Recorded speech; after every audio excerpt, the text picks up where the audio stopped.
In The Adventure of Wisteria Lodge, Sherlock Holmes is called in when a man named Mr. Scott Eccles wakes up to find the house he was staying in completely deserted, with no sign of the host or servants.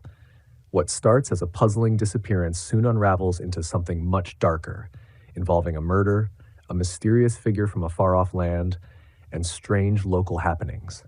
Holmes, with his sharp instincts, follows a twisted trail of clues that lead to surprising revelations. The case combines eerie vibes with Holmes' signature brilliance, making it a thrilling and unpredictable ride from start to finish. Adventure 1. The Adventure of Wisteria Lodge. Chapter 1. The Singular Experience of Mr. John Scott Eccles. I find it recorded in my notebook that it was a bleak and windy day towards the end of March in the year 1892. Holmes had received a telegram while we sat at our lunch, and he had scribbled a reply. He made no remark, but the matter remained in his thoughts, for he stood in front of the fire afterwards, with a thoughtful face, smoking his pipe, and casting an occasional glance at the message. Suddenly he turned upon me with a mischievous twinkle in his eyes. "I suppose, Watson, we must look upon you as a man of letters," said he. "How do you define the word grotesque?" "Strange, remarkable," I suggested. He shook his head at my definition. "There is surely something more than that," said he. "Some underlying suggestion of the tragic and the terrible. If you cast your mind back to some of those narratives with which you have afflicted a long-suffering public, you will recognize how often the grotesque has deepened into the criminal. Think of that little affair of the red-headed men. That was grotesque enough in the outset, and yet it ended in a desperate attempt at robbery. Or again, there was that most grotesque affair of the 5 orange pips, which led straight to a murderous conspiracy. The word puts me on the alert." "Have you it there?" I asked. He read the telegram aloud. "Have just had most incredible and grotesque experience. May I consult you? Scott Eccles, Post Office, Charing Cross." "Man or a woman?" I asked. "Oh, man, of course. No woman would ever send a reply-paid telegram. She would have come." "Will you see him?"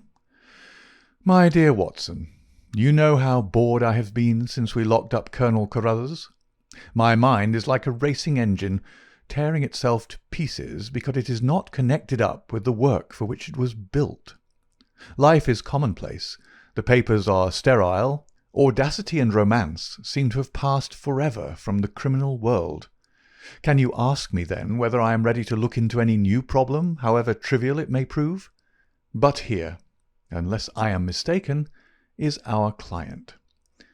A measured step was heard upon the stairs, and a moment later a stout, tall, grey-whiskered and solemnly respectable person was ushered into the room. His life history was written in his heavy features and pompous manner. From his spats to his gold-rimmed spectacles, he was a conservative, a churchman, a good citizen, orthodox and conventional to the last degree. But some amazing experience had disturbed his native composure, and left its traces in his bristling hair, his flushed, angry cheeks, and his flurried, excited manner. He plunged instantly into his business. "I have had a most singular and unpleasant experience, Mr. Holmes," said he. "Never in my life have I been placed in such a situation. It is most improper, most outrageous. I must insist upon some explanation." He swelled and puffed in his anger. "Pray sit down, Mr. Scott Eccles," said Holmes in a soothing voice. "May I ask, in the first place, why you came to me at all?" "Well, sir, it did not appear to be a matter which concerned the police. And yet, when you've heard the facts, you must admit that I would not leave it where it was. Private detectives are a class with whom I have absolutely no sympathy, but none the less, having heard your name—" "Quite so. But in the second place, why did you not come at once?" Holmes glanced at his watch. "It is 2:15, he said. "Your telegram was dispatched about 1. but no one can glance at your toilet and attire without seeing that your disturbance dates from the moment of your waking." Our client smoothed down his unbrushed hair and felt his unshaven chin. "You are right, Mr. Holmes. I never gave a thought to my toilet. I was only too glad to get out of such a house. But I have been running round making inquiries before I came to you. I went to the house agents, you know, and they said that Mr. Garcia's rent was paid up all right, and that everything was in order at Wisteria Lodge." "Come, come, sir," said Holmes, laughing. "You're like my friend Dr. Watson, who has a bad habit of telling his stories wrong end foremost. Please arrange your thoughts, and let me know, in their due sequence, exactly what those events are which have sent you out unbrushed and unkempt, with dress boots and waistcoat buttoned awry, in search of advice and assistance." Our client looked down with a rueful face at his own unconventional appearance. "I'm sure it must look very bad, Mr. Holmes, and I'm not aware that in my whole life such a thing has ever happened before. But I will tell you the whole queer business, and when I have done so you will admit, I am sure, that there has been enough to excuse me." But his narrative was nipped in the bud.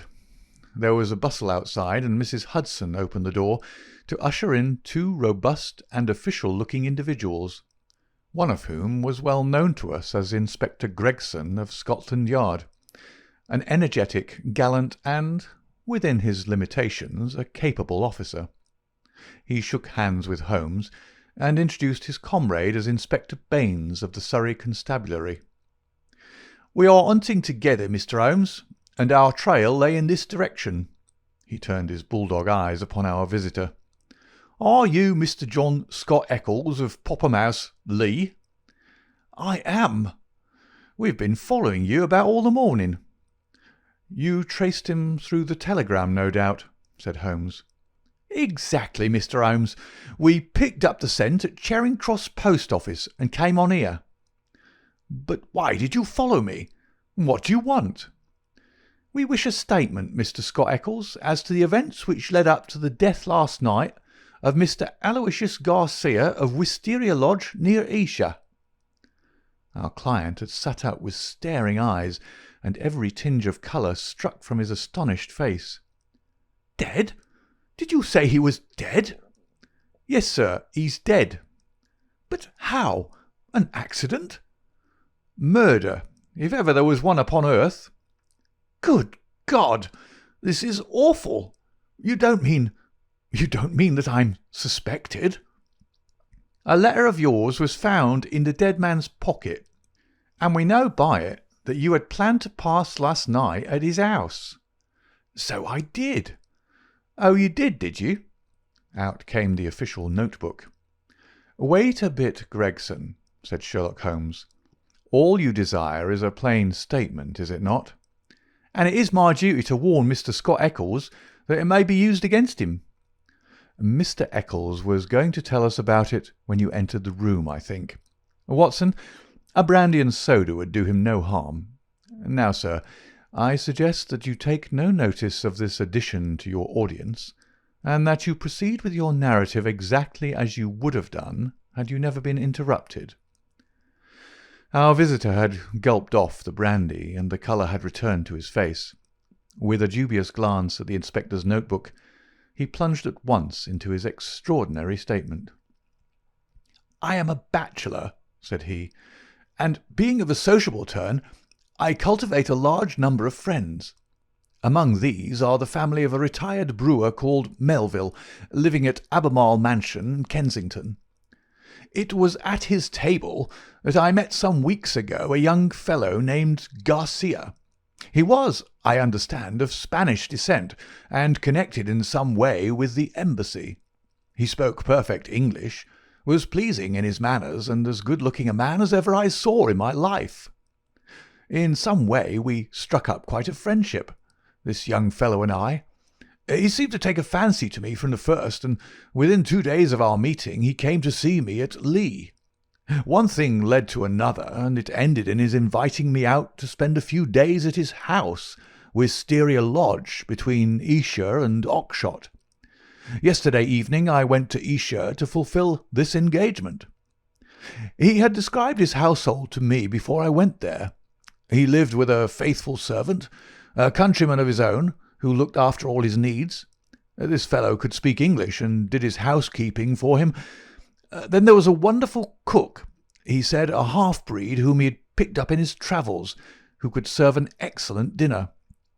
I remember that he remarked what a queer household it was to find in the heart of Surrey, and that I agreed with him, though it has proved a good deal queerer than I thought. I drove to the place, about 2 miles on the south side of Esher. The house was a fair-sized one, standing back from the road with a curving drive which was banked with high, evergreen shrubs. It was an old, tumble-down building in a crazy state of disrepair. When the trap pulled up on the grass-grown drive in front of the blotched and weather-stained door, I had doubts as to my wisdom in visiting a man whom I knew so slightly. He opened the door himself, however, and greeted me with a great show of cordiality. I was handed over to the manservant, a melancholy, swarthy individual, who led the way, my bag in his hand, to my bedroom. The whole place was depressing.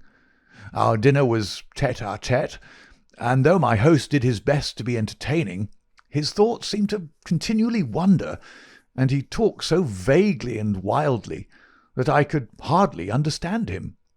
He continually drummed his fingers on the table, gnawed his nails, and gave other signs of nervous impatience. The dinner itself was neither well served nor well cooked, and the gloomy presence of the taciturn servant did not help to enliven us. I can assure you that many times in the course of the evening I wished that I could invent some excuse which would take me back to Lee. One thing comes back to my memory which may have a bearing upon the business that you two gentlemen are investigating. I thought nothing of it at the time. Near the end of dinner, a note was handed in by the servant. I noticed that after my host had read it, he seemed even more distrait and strange than ever. He gave up all pretence at conversation and sat smoking endless cigarettes, lost in his own thoughts. But he made no remark as to the contents. About 11, I was glad to go to bed. Some time later, Garcia looked in at my door. The room was dark at the time, and asked me if I had rung. I said I had not. He apologized for having disturbed me so late, saying that it was nearly 1 o'clock. I dropped off after this and slept soundly all night. And now I come to the amazing part of my tale. When I woke, it was broad daylight. I glanced at my watch, and the time was nearly 9. I had particularly asked to be called at 8, so I was very much astonished at this forgetfulness. I sprang up and rang for the servant. There was no response. I rang again and again, with the same result. Then I came to the conclusion that the bell was out of order. I huddled on my clothes and hurried downstairs in an exceedingly bad temper to order some hot water. You can imagine my surprise when I found that there was no one there. I shouted in the hall. There was no answer. Then I ran from room to room. All were deserted. My host had shown me which was his bedroom the night before, so I knocked at the door. No reply. I turned the handle and walked in. The room was empty, and the bed had never been slept in. He'd gone with the rest. The foreign host, the foreign footman, the foreign cook, all had vanished in the night. There was the end of my visit to Wisteria Lodge. Sherlock Holmes was rubbing his hands and chuckling as he added this bizarre incident to his collection of strange episodes. "Your experience is, so far as I know, perfectly unique," said he. "May I ask, sir, what you did then?" "I was furious. My first idea was that I had been the victim of some absurd practical joke. I packed my things, banged the hall door behind me, and set off for Esher with my bag in my hand. I called at Allen Brothers, the chief land agents in the village, and found that it was from this firm that the villa had been rented. It struck me that the whole proceeding could hardly be for the purpose of making a fool of me, and that the main object must be to get out of the rent. It is late in March, so quarter day is at hand. But this theory would not work. The agent was obliged to me for my warning, but told me that the rent had been paid in advance. Then I made my way to town and called at the Spanish embassy. The man was unknown there. After this I went to see Melville, at whose house I had first met Garcia, but I found that he really knew rather less about him than I did. Finally, when I got your reply to my wire, I came out to you, since I gather that you are a person who gives advice in difficult cases. But now, Mr. Inspector, I understand from what you said when you entered the room that you can carry the story on, and that some tragedy had occurred. I can assure you that every word I have said is the truth, and that, outside of what I have told you, I know absolutely nothing about the fate of this man. My only desire is to help the law in every possible way." "I'm sure of it, Mr. Scott Eccles, I'm sure of it," said Inspector Gregson in a very amiable tone. "I'm bound to say that everything which you've said agrees very closely with the facts as they've come to our notice. For example, there was that note which arrived during dinner. Did you chance to observe what became of it?" "Yes, I did. Garcia rolled it up and threw it into the fire." "What do you say to that, Mr. Baines?" The country detective was a stout, puffy red man whose face was only redeemed from grossness by two extraordinarily bright eyes, almost hidden behind the heavy creases of cheek and brow. With a slow smile he drew a folded and discoloured scrap of paper from his pocket. "It was a dog grate, Mr. Holmes, and he overpitched it. I picked this out, unburned from the back of it." Holmes smiled his appreciation. "You must have examined the house very carefully to find a single pellet of paper." "I did, Mr. Holmes. It's my way. Shall I read it, Mr. Gregson?" The Londoner nodded. "The note is written upon ordinary cream-laid paper without watermark. It is a quarter sheet. The paper is cut off in 2 snips with a short-bladed scissors.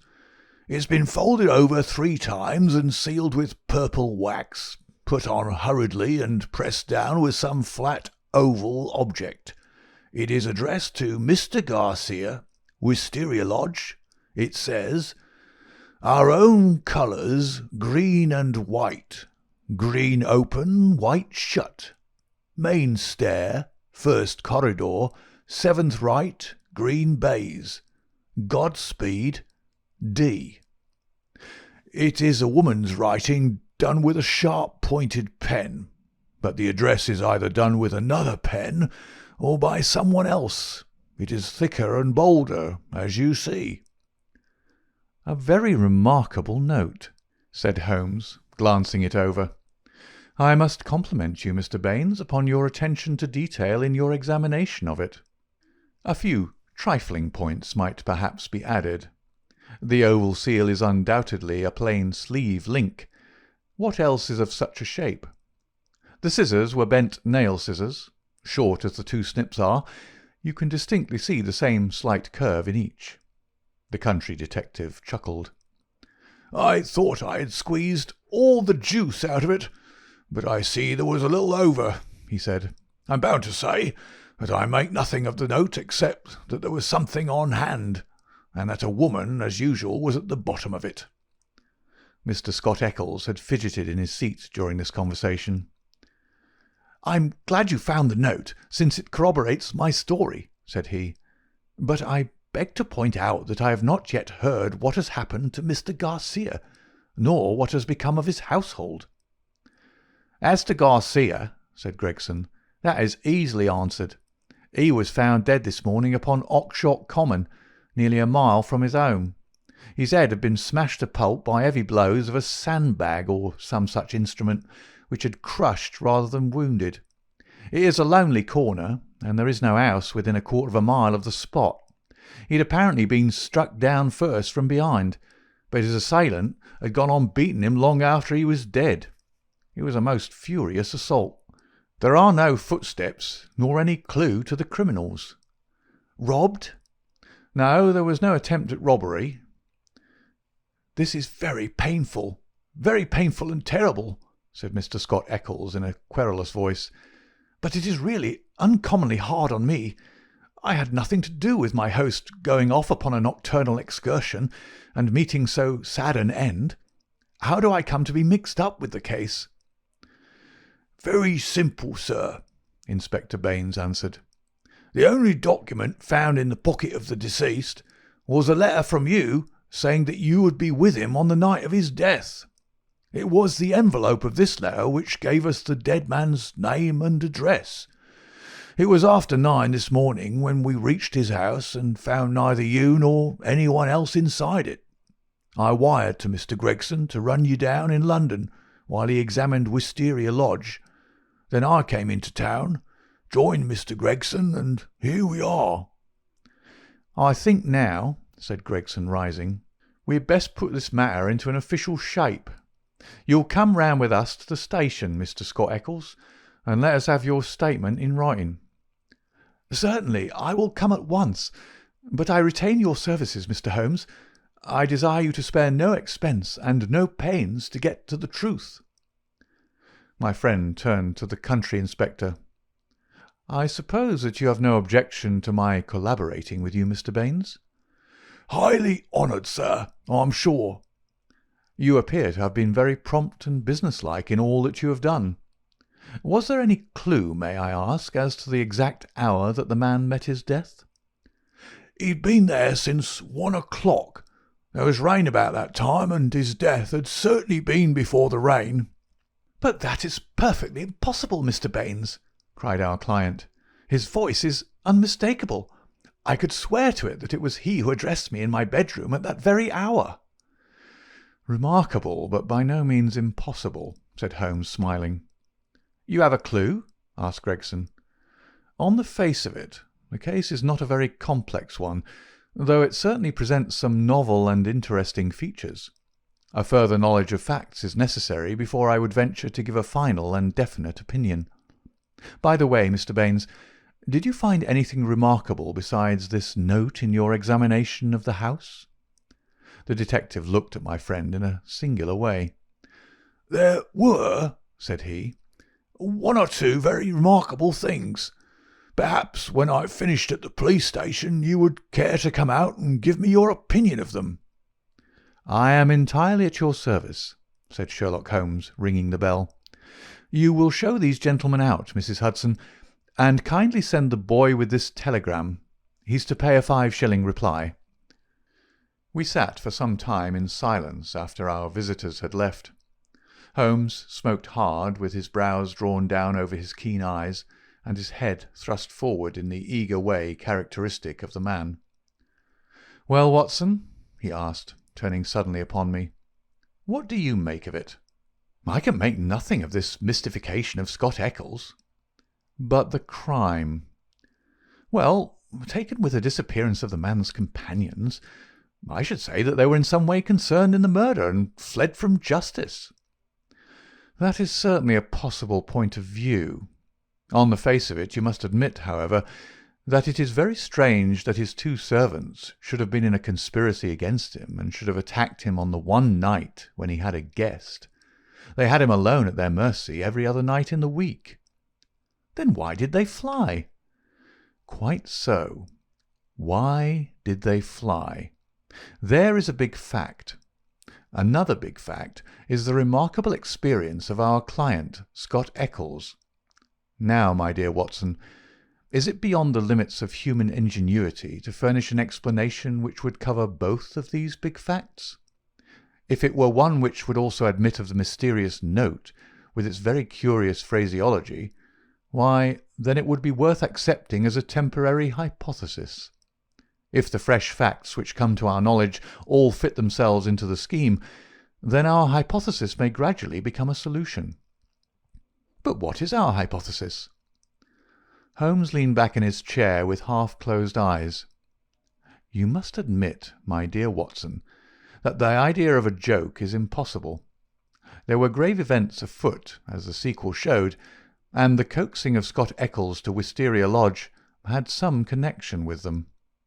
"But what possible connection?" "Let us take it link by link. There is, on the face of it, something unnatural about this strange and sudden friendship between the young Spaniard and Scott Eccles. It was the former who forced the pace. He called upon Eccles at the other end of London on the very day after he first met him, and he kept in close touch with him until he got him down to Esher. Now what did he want with Eccles? What could Eccles supply? I see no charm in the man. He is not particularly intelligent, not a man likely to be congenial to a quick-witted Latin. Why then was he picked out from all the other people whom Garcia met as particularly suited to his purpose? Has he any one outstanding quality? I say that he has. He is the very type of conventional British respectability, and the very man as a witness to impress another Briton. You saw yourself how neither of the inspectors dreamed of questioning his statement, extraordinary as it was. But what was he to witness? Nothing, as things turned out, but everything had they gone another way. That is how I read the matter. I see. He might have proved an alibi. Exactly, my dear Watson. He might have proved an alibi. We will suppose, for argument's sake, that the household of Wisteria Lodge are confederates in some design. The attempt, whatever it may be, is to come off, we will say, before 1 o'clock. By some juggling of the clocks, it is quite possible that they may have got Scott Eccles to bed earlier than he thought. But in any case, it is likely that when Garcia went out of his way to tell him that it was 1, it was really not more than 12. If Garcia could do whatever he had to do and be back by the hour mentioned, he had evidently a powerful reply to any accusation. Here was this irreproachable Englishman ready to swear in any court of law that the accused was in the house all the time. It was an insurance against the worst. Yes, I see that. But how about the disappearance of the others? I have not all my facts yet, but I do not think there are any insuperable difficulties. Still, it is an error to argue in front of your data. You find yourself insensibly twisting them round to fit your theories. And the message? How did it run? Our own colours, green and white. Sounds like racing. Green open, white shut. That is clearly a signal. Main stair, first corridor, 7th right, green baize. This is an assignation. We may find a jealous husband at the bottom of it all. It was clearly a dangerous quest. She would not have said Godspeed had it not been so. D. That should be our guide. The man was a Spaniard.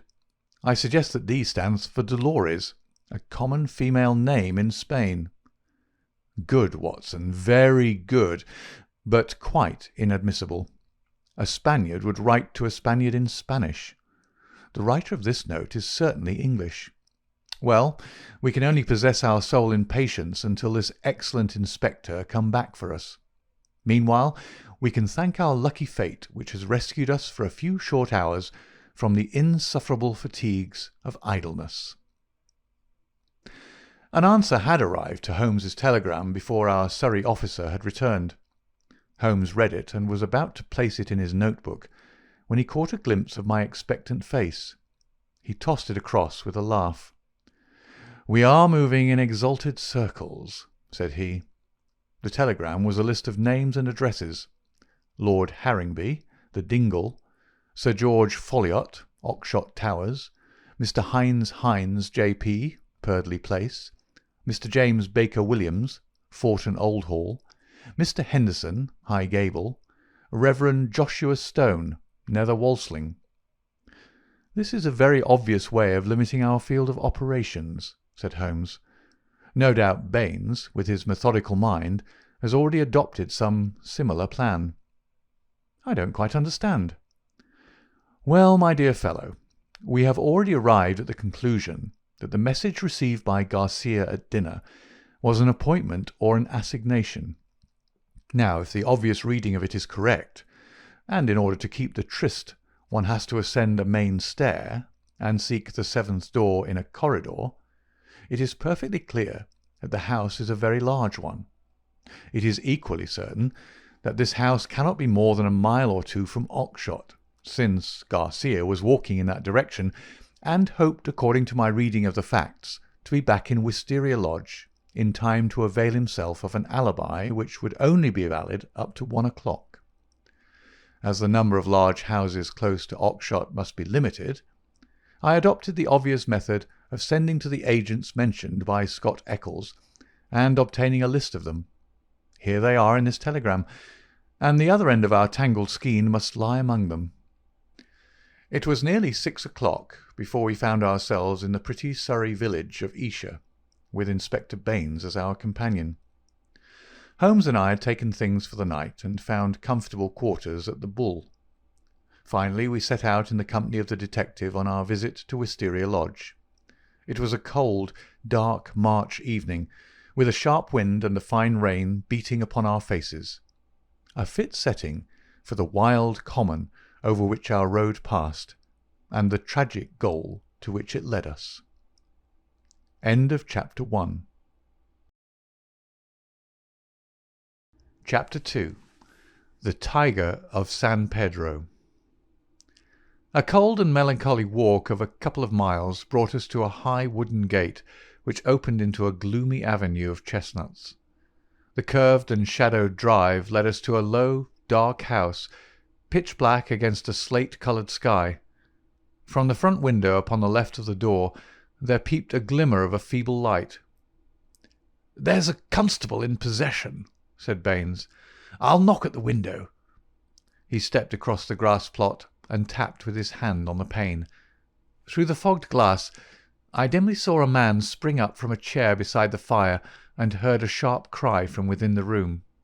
An instant later a white-faced, hard-breathing policeman had opened the door, the candle wavering in his trembling hand. "What's the matter, Walters?" asked Baines sharply. The man mopped his forehead with his handkerchief and gave a long sigh of relief. "I'm glad you've come, sir. It's been a long evening, and I don't think my nerve is as good as it was." "Your nerve, Walters? I should not have thought you had a nerve in your body." "Well, sir, it's this lonely, silent house and the queer thing in the kitchen. Then when you tapped at the window I thought it had come again." "That what had come again?" "The devil, sir. For all I know, it was at the window." "What was at the window, and when?" "It was just about 2 hours ago. The light was just fading. I was sitting reading in the chair. I don't know what made me look up, but there was a face looking in at me through the lower pane. Lord, sir, what a face it was! I'll see it in my dreams." "Tut, tut, Waters. This is not talk for a police constable." "I know, sir, I know, but it shook me, sir, and there's no use to deny it. It wasn't black, sir, nor was it white, nor any colour that I know, but a kind of queer shade, like clay with a splash of milk in it. Then there was the size of it. It was twice yours, sir. And the look of it, the great staring goggle eyes, and the line of white teeth like a hungry beast. I tell you, sir, I couldn't move a finger, nor get my breath, till it whisked away and it was gone.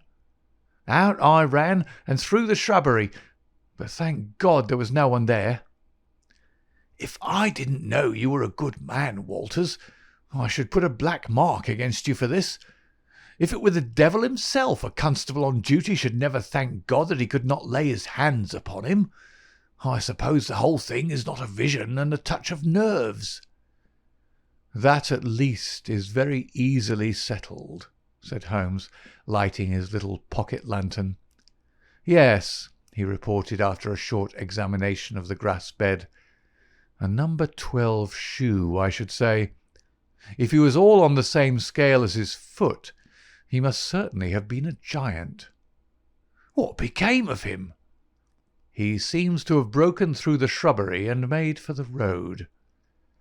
"Well," said the inspector with a grave and thoughtful face, "whoever he may have been, and whatever he may have wanted, he's gone for the present, and we have more immediate things to attend to. Now, Mr. Holmes, with your permission, I will show you round the house."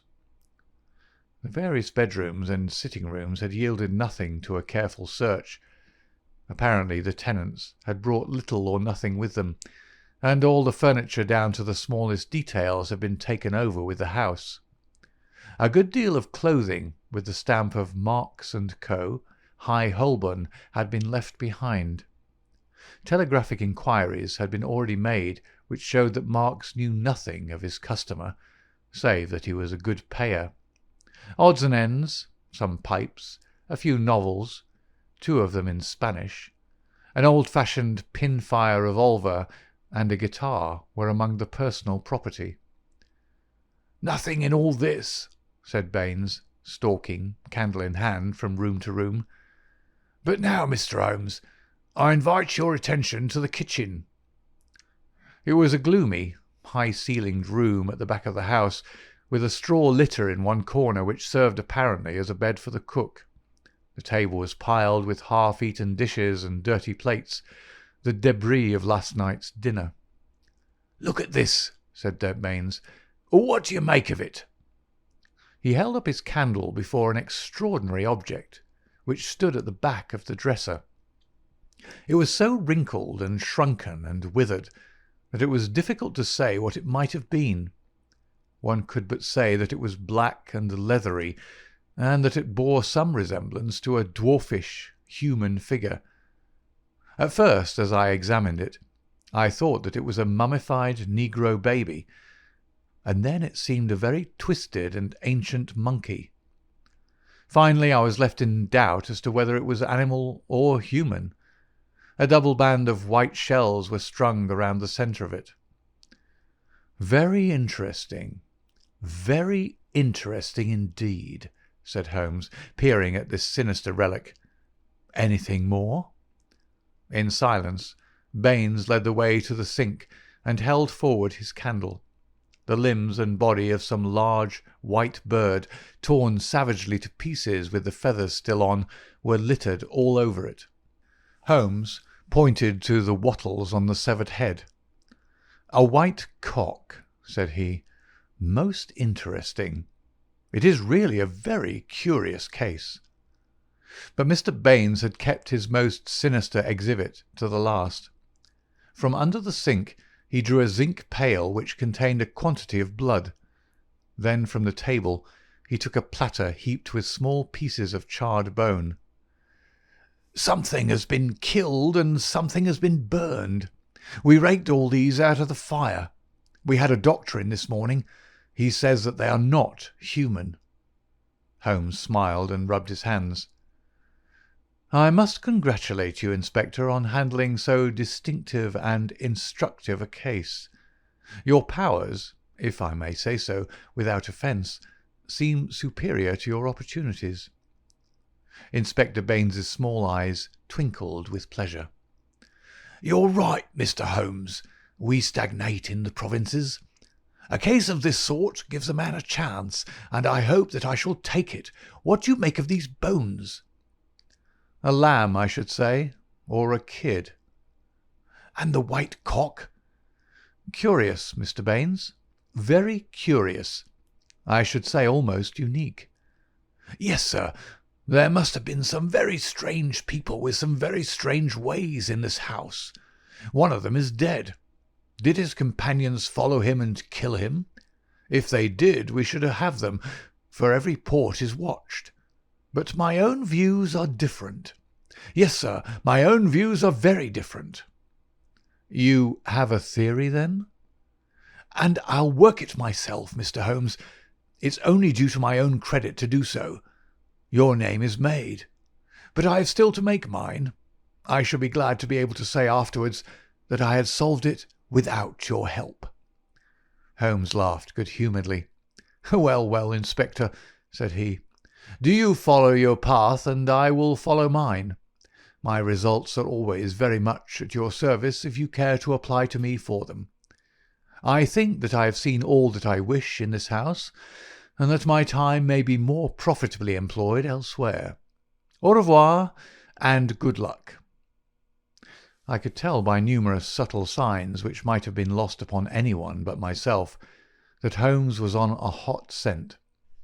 As impassive as ever to the casual observer, there were none the less a subdued eagerness and suggestion of tension in his brightened eyes and brisker manner, which assured me that the game was afoot. After his habit he said nothing, and after mine I asked no questions. Sufficient for me to share the sport and lend my humble help to capture without distracting that intent brain with needless interruption. All would come round to me in due time. I waited, therefore, but to my ever-deepening disappointment, I waited in vain. Day succeeded day, and my friend took no step forward. One morning he spent in town, and I learned from a casual reference that he had visited the British Museum. Save for this one excursion, he spent his days in long and often solitary walks, or in chatting with a number of village gossips whose acquaintance he had cultivated. "I'm sure, Watson, a week in the country will be invaluable to you," he remarked. "It is very pleasant to see the first green shoots upon the hedges and the catkins on the hazels once again. With a spud, a tin box, and an elementary book on botany, there are instructive days to be spent." He prowled about with this equipment himself, but it was a poor show of plants which he would bring back of an evening. Occasionally, in our rambles, we came across Inspector Baines. His fat red face wreathed itself in smiles, and his small eyes glittered as he greeted my companion. He said little about the case, but from that little we gathered that he also was not dissatisfied at the course of events. I must admit, however, that I was somewhat surprised when, some 5 days after the crime, I opened my morning paper to find in large letters, "The Oakshott Mystery, a Solution. Arrest of Supposed Assassin."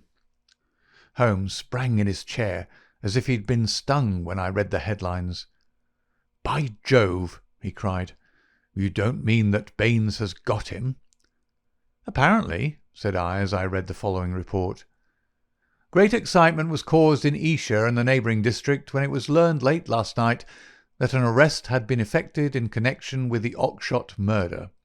It will be remembered that Mr. Garcia of Wisteria Lodge was found dead on Oakshott Common, his body showing signs of extreme violence, and that on the same night his servant and his cook fled, which appeared to show their participation in the crime. It was suggested, but never proved, that the deceased gentleman may have had valuables in the house, and that their abstraction was the motive of the crime. Every effort was made by Inspector Baines, who has the case in hand, to ascertain the hiding-place of the fugitives, and he had good reason to believe that they had not gone far but were lurking in some retreat which had been already prepared. It was certain from the first, however, that they would eventually be detected, as the cook, from the evidence of one or two tradespeople who have caught a glimpse of him through the window, was a man of most remarkable appearance, being a huge and hideous mulatto with yellowish features of a pronounced negroid type. This man has been seen since the crime, for he was detected and pursued by Constable Walters on the same evening when he had had the audacity to revisit Wisteria Lodge. Inspector Baines, considering that such a visit must have some purpose in view and was likely, therefore, to be repeated, abandoned the house but left an ambuscade in the shrubbery. The man walked into the trap and was captured last night after a struggle in which Constable Downing was badly bitten by the savage. We understand that when the prisoner is brought before the magistrates, a remand will be applied for by the police, and that great developments are hoped from his capture. "Really, we must see Baines at once," cried Holmes, picking up his hat. "We will just catch him before he starts." We hurried down the village street, and found, as we had expected, that the inspector was just leaving his lodgings. "You've seen the paper, Mr. Holmes?" he asked, holding one out to us. "Yes, Baines, I've seen it. Pray don't think it a liberty if I give you a word of friendly warning." "Of warning, Mr. Holmes?" "I have looked into this case with some care, and I am not convinced that you are on the right lines. I don't want you to commit yourself too far unless you are sure. "You're very kind, Mr. Holmes." "I assure you I speak for your good." It seemed to me that something like a wink quivered for an instant over one of Mr. Baines's tiny eyes. "We agreed to work on our own lines, Mr. Holmes. That's what I'm doing." "Oh, very good," said Holmes. "Don't blame me." "No, sir. I believe you mean well by me, but we all have our own systems, Mr. Holmes. You have yours, and maybe I have mine." "Let us say no more about it." "You're welcome always to my news. This fellow is a perfect savage, as strong as a cart-horse and as fierce as the devil. He chewed Downing's thumb nearly off before they could master him.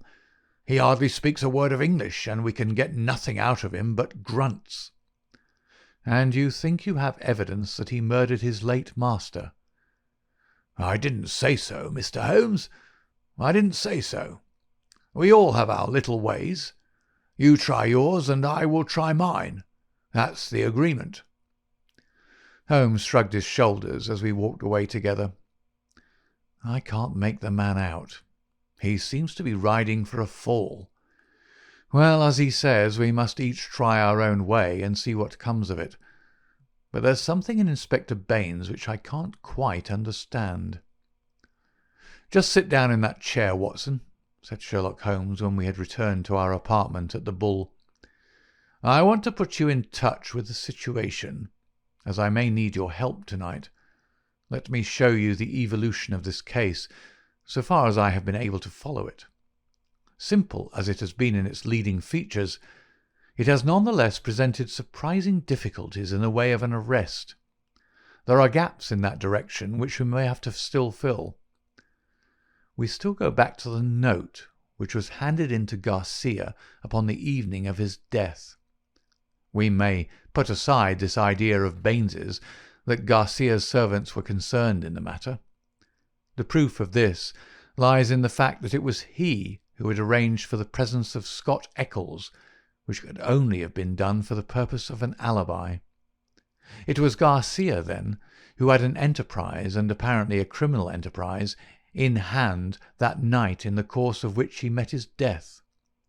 I say criminal, because only a man with a criminal enterprise desires to establish an alibi. Who, then, is most likely to have taken his life? Surely the person against whom the criminal enterprise was directed. So far it seems to me that we are on safe ground. We can now see a reason for the disappearance of Garcia's household. They were all confederates in the same unknown crime.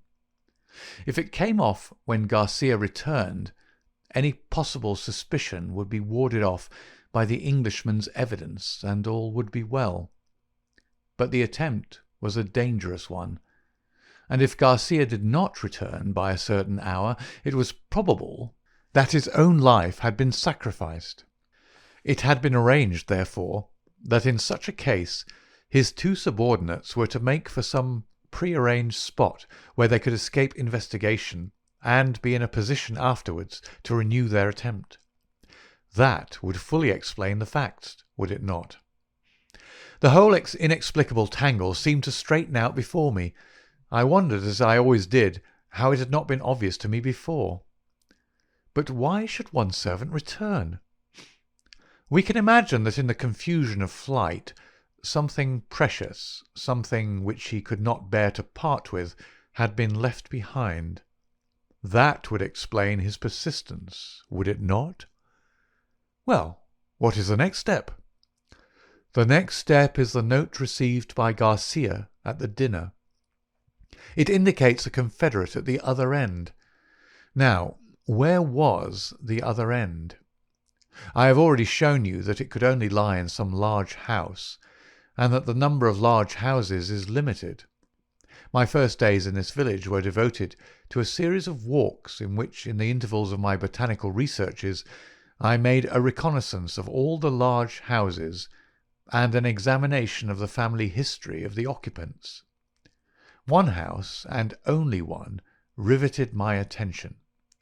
It is the famous old Jacobean Grange of High Gable, 1 mile on the farther side of Oxshott and less than half a mile from the scene of the tragedy. The other mansions belong to prosaic and respectable people who live far aloof from romance.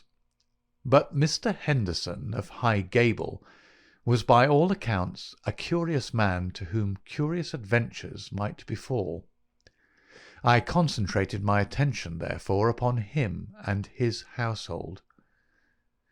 A singular set of people, Watson. The man himself the most singular of them all. I managed to see him on a plausible pretext, but I seemed to read in his dark, deepest, brooding eyes that he was perfectly aware of my true business. He is a man of 50, strong, active, with iron-grey hair, great bunched black eyebrows, the step of a deer and the air of an emperor. A fierce, masterful man with a red-hot spirit behind his parchment face. He is either a foreigner or has lived long in the tropics, for he is yellow and sapless, but tough as whipcord.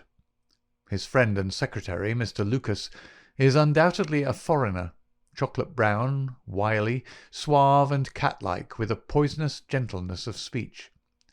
You see, Watson, we have come already upon 2 sets of foreigners, one at Wisteria Lodge and one at High Gable. So our gaps are beginning to close. These 2 men, close and confidential friends, are the centre of the household. But there is one other person who for our immediate purpose may be even more important. Henderson has 2 children, girls of 11 and 13. Their governess is a Miss Burnett, an Englishwoman of 40 or thereabouts. There is also one confidential manservant. This little group forms the real family, for they travel about together, and Henderson is a great traveller, always on the move.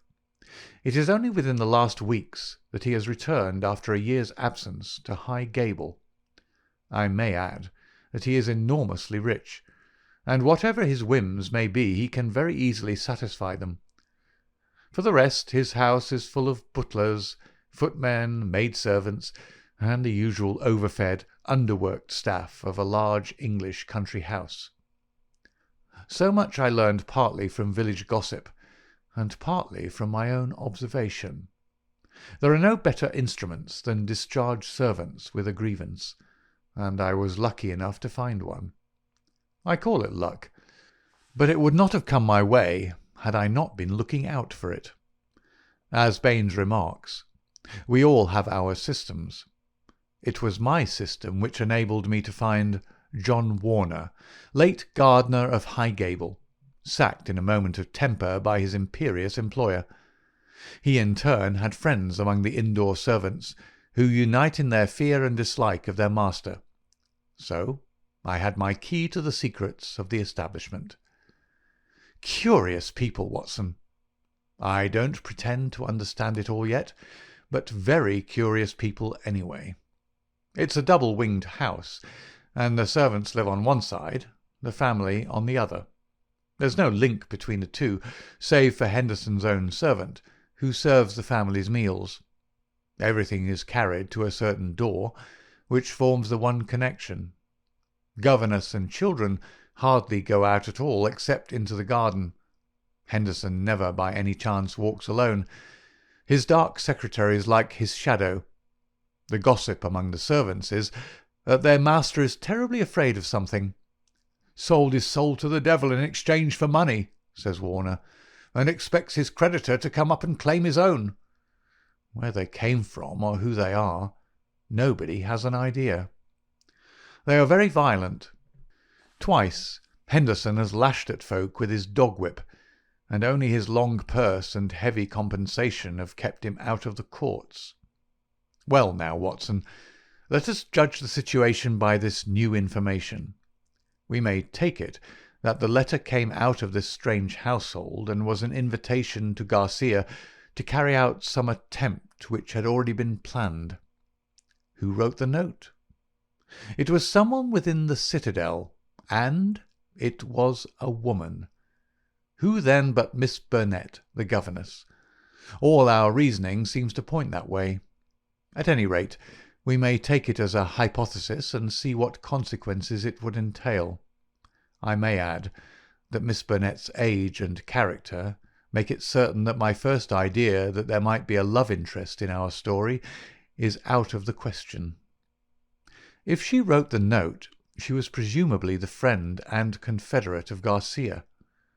What, then, might she be expected to do if she heard of his death? If he met it in some nefarious enterprise, her lips might be sealed. Still, in her heart, she must retain bitterness and hatred against those who had killed him, and would presumably help so far as she could to have revenge upon them. Could we see her, then, and try to use her? That was my first thought. But now we come to a sinister fact. Miss Burnett has not been seen by any human eye since the night of the murder. From that evening she has utterly vanished. Is she alive? Has she perhaps met her end on the same night as the friend whom she had summoned? Or is she merely a prisoner? There is the point which we still have to decide. You will appreciate the difficulty of the situation, Watson. There is nothing upon which we can apply for a warrant. Our whole scheme might seem fantastic if laid before a magistrate. The woman's disappearance counts for nothing, since in that extraordinary household any member of it might be invisible for a week. And yet she may at the present moment be in danger of her life. All I can do is to watch the house and leave my agent Warner on guard at the gates. We can't let such a situation continue. If the law can do nothing, we must take the risk ourselves. What do you suggest? I know which is her room. It is accessible from the top of an outhouse. My suggestion is that you and I go tonight and see if we can strike at the very heart of the mystery. It was not, I must confess, a very alluring prospect. The old house with its atmosphere of murder, the singular and formidable inhabitants, the unknown dangers of the approach, and the fact that we were putting ourselves legally in a false position, all combined to damp my ardour. But there was something in the ice-cold reasoning of Holmes which made it impossible to shrink from any adventure which he might recommend. One knew that thus, and only thus, could a solution be found. I clasped his hand in silence, and the die was cast. But it was not destined that our investigation should have so adventurous an ending. It was about 5 o'clock, and the shadows of the March evening were beginning to fall when an excited rustic rushed into our room. "They've gone, Mr. Holmes. They went by the last train. The lady broke away, and I've got her in a cab downstairs." "Excellent, Warner," cried Holmes, springing to his feet. "Watson, the gaps are closing rapidly." In the cab was a woman, half collapsed from nervous exhaustion. She bore upon her aquiline and emaciated face the traces of some recent tragedy. Her head hung listlessly upon her breast, but as she raised it and turned her dull eyes upon us, I saw that her pupils were dark dots in the centre of the broad grey iris. She was drugged with opium. "I watched at the gate, same as you advised, Mr. Holmes," said our emissary, the discharged gardener. "When the carriage came out, I followed it to the station. She was like one walking in her sleep, but when they tried to get her into the train, she came to life and struggled. They pushed her into the carriage. She fought her way out again. I took her part, got her in a cab, and here we are. I shan't forget the face at the carriage window as I led her away. I'd have a short life if I'd his way, the black-eyed, scowling yellow devil." We carried her upstairs, laid her on the sofa, and a couple of cups of the strongest coffee soon cleared her brain from the mists of the drug. Baines had been summoned by Holmes, and the situation rapidly explained to him. "Why, sir, you've got me the very evidence I want," said the inspector warmly, shaking my friend by the hand. "I was on the same scent as you from the first." "What? You were after Henderson?" "Why, Mr. Holmes, When you were crawling in the shrubbery at High Gable, I was up one of the trees in the plantation and saw you down below. It was just who would get his evidence first." "Then why did you arrest the mulatto?" Baines chuckled. "I was sure Henderson, as he calls himself, felt that he was suspected, and that he would lie low and make no move so long as he thought he was in any danger. I arrested the wrong man to make him believe that our eyes were off him. I knew he'd be likely to clear off then and give us a chance of getting at Miss Burnett." Holmes laid his hand upon the inspector's shoulder. "You will rise high in your profession. You have instinct and intuition," said he. Baines flushed with pleasure. "I've had plainclothesmen waiting at the station all the week. Wherever the High Gable folk go, he will keep them in sight. But he must have been hard put to it when Miss Burnett broke away. However, your man picked her up, and it was all ends well. We can't arrest without her evidence, that is clear, so the sooner we get a statement, the better." "Every minute she gets stronger," said Holmes, glancing at the governess. "But tell me, Baines, who is this man Henderson?" "Henderson," the inspector answered, "is Don Murillo, once called the Tiger of San Pedro." The Tiger of San Pedro. The whole history of the man came back to me in a flash. He had made his name as the most lewd and bloodthirsty tyrant that had ever governed any country with a pretence to civilization. Strong, fearless, and energetic, he had sufficient virtue to enable him to impose his odious vices upon a cowering people for 10 or 12 years. His name was a terror through all Central America. At the end of that time there was a universal rising against him. But he was as cunning as he was cruel, and at the first whisper of coming trouble he had secretly conveyed his treasures aboard a ship which was manned by devoted adherents. It was an empty palace which was stormed by the insurgents next day. The dictator, his 2 children, his secretary, and his wealth had all escaped them. From that moment he had vanished from the world, and his identity had been a frequent subject for comment in the European press. "Yes, sir, Don Murillo, the Tiger of San Pedro," said Baines. "If you look it up, you will find that the San Pedro colours are green and white, same as in the note, Mr. Holmes. Henderson he called himself, but I traced him back, Paris and Rome and Madrid to Barcelona, where his ship came in '86. They've been looking for him all the time for their revenge, but it is only now that they have begun to find him out." "They discovered him a year ago," said Miss Burnett, who had sat up and was now intently following the conversation. "Once already his life has been attempted, but some evil spirit shielded him. Now again it is the noble, chivalrous Garcia who has fallen, while the monster goes safe. But another will come, and yet another, until some day justice will be done. That is as certain as the rise of tomorrow's sun." Her thin hands clenched, and her worn face blanched with the passion of her hatred. "But how come you into this matter, Miss Burnett?" asked Holmes. "How can an English lady join in such a murderous affair?" "I join in it because there is no other way in the world by which justice can be gained. What does the law of England care for the rivers of blood shed years ago in San Pedro, or for the shipload of treasure which this man has stolen? To you they are like crimes committed in some other planet.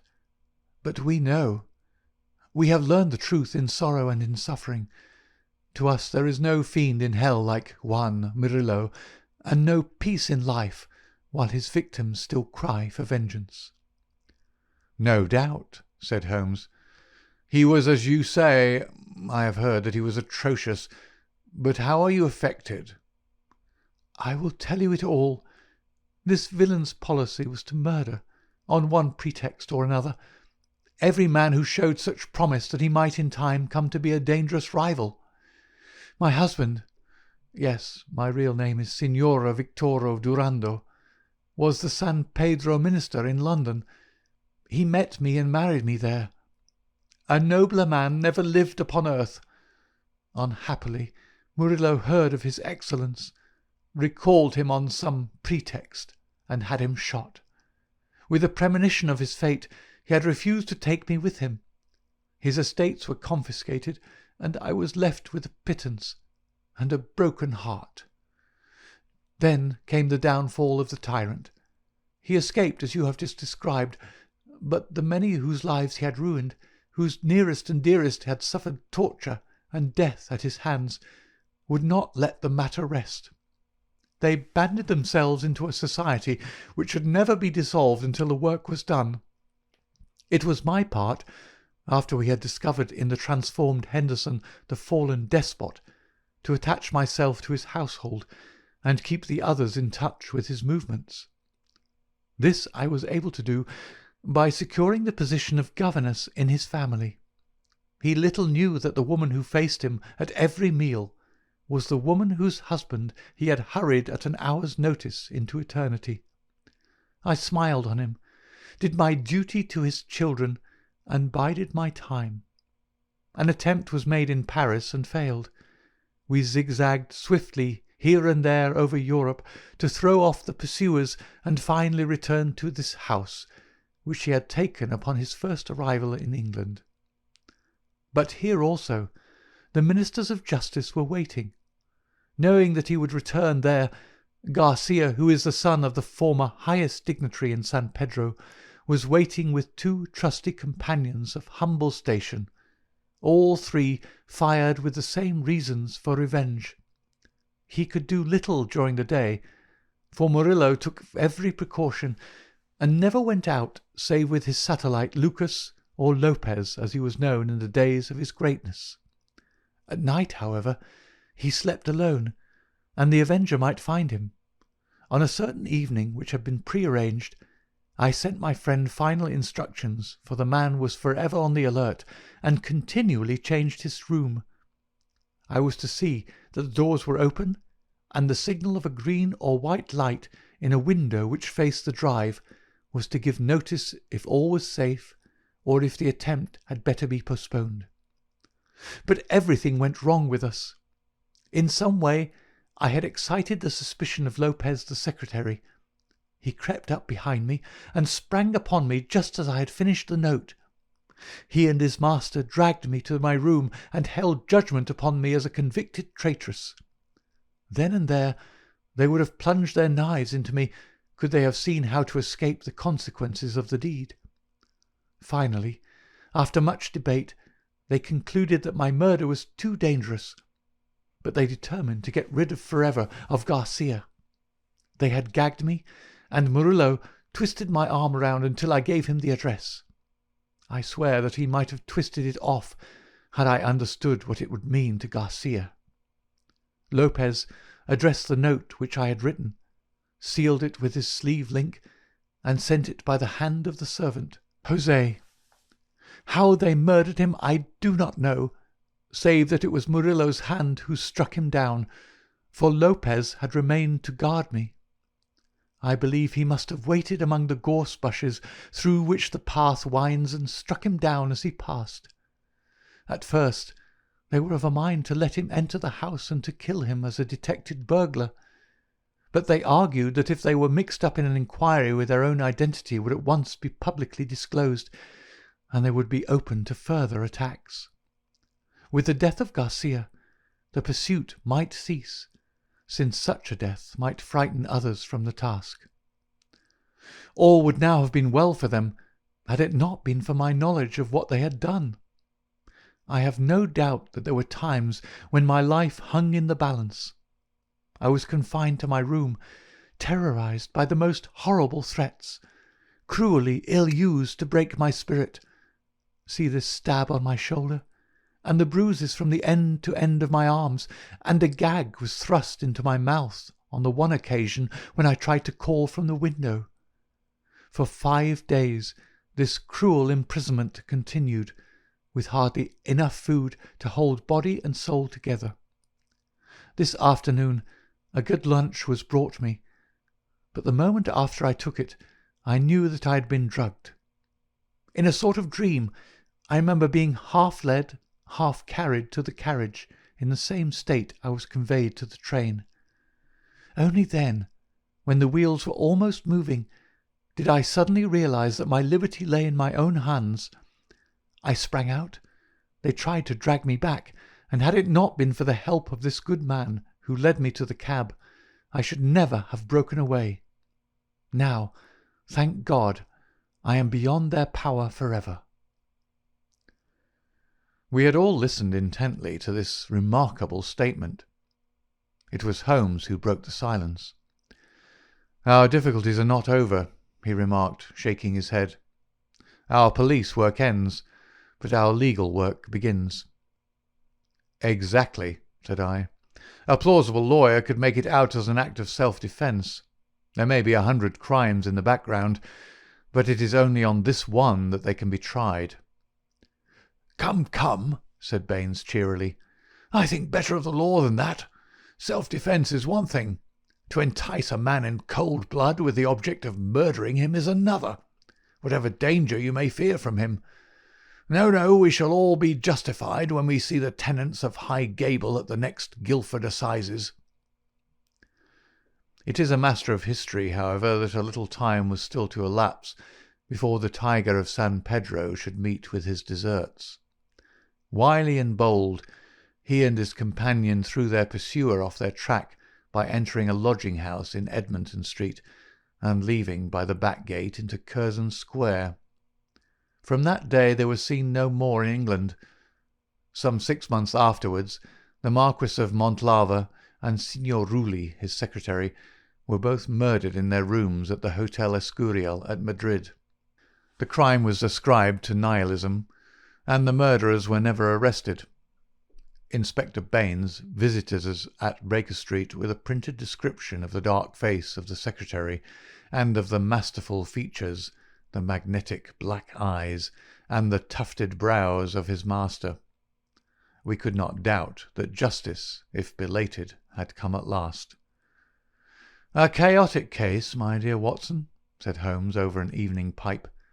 "It will not be possible for you to present in that compact form which is dear to your heart.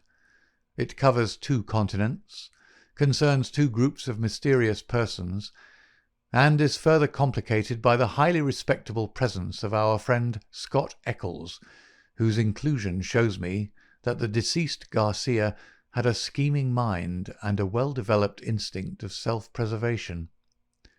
It is remarkable only for the fact that amid a perfect jungle of possibilities, we, with our worthy collaborator the inspector, have kept our close hold on the essentials, and so been guided along the crooked and winding path. Is there any point which is not quite clear to you?" "The object of the mulatto cook's return." "I think that the strange creature in the kitchen may account for it. The man was a primitive savage from the backwoods of San Pedro, and this was his fetish. When his companion, and he had fled to some prearranged retreat, already occupied, no doubt, by a confederate, the companion had persuaded him to leave so compromising an article of furniture. But the mulatto's heart was with it, and he was driven back to it next day, when, on reconnoitring through the window, he found Policeman Walters in possession. He waited 3 days longer, and then his piety or his superstition drove him to try once more. Inspector Baines, who with his usual astuteness had minimized the incident before me, had really recognized its importance and had left a trap into which the creature walked. Any other point, Watson?" "The torn bird, the pail of blood, the charred bones, all the mystery of that weird kitchen." Holmes smiled as he turned up an entry in his notebook. "I spent a morning in the British Museum reading up on that and other points. Here is a quotation from Eckermann's Voodooism and the Negroid Religions. The true voodoo worshipper attempts nothing of importance without certain sacrifices which are intended to propitiate his unclean gods. In extreme cases, these rites take the form of human sacrifices followed by cannibalism. The more usual victims are a white cock, which is plucked in pieces alive, or a black goat whose throat is cut and body burned. So you see our savage friend was very orthodox in his ritual. It is grotesque, Watson, Holmes added, as he slowly fastened his notebook. But as I have had occasion to remark, there is but one step from the grotesque to the horrible. End of Chapter 2 and Adventure 1 of His Last Bow.